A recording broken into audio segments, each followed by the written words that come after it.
Ilan tapon ng iba pagkain sa kanya.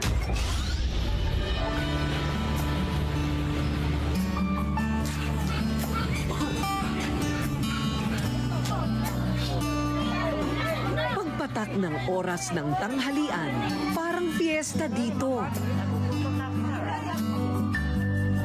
Nakalatag araw-araw ang boodle fight ng mga residente ng Barangay 105, Tondo, Maynila. Lahat takam na takam sa putaheng nakahain. Pero, kaya nyo bang makisalo? Kung ang pagsasaluhan ay recycled garbage meat o pagpag. Sa halagang 20 po, nakakakain na po kami buong pamilya. Isda lang magkano na. Kaya sa ganyan, sa dami namin, lalo na sa mga anak ko, ilan yan sila. Kaya pinakakain ko na rin sila ng pagpag kasi 25-30 lang. Nakakabusog po. Masarap. Malinis.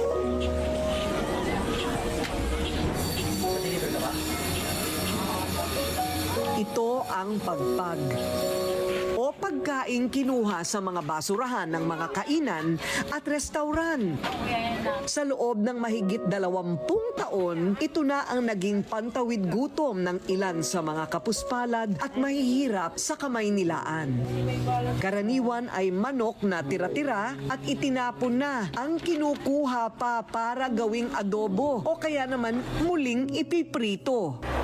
Ngayon, kilalang kilala na siya. Pero noong pa, hindi pa siya masyadong kilala kasi, kumbaga, ito lang kasi dumami talaga dito sa amin yung mga scavengers. Yun ang nagiging hanap buhay nila, lalo doon sa temporary housing.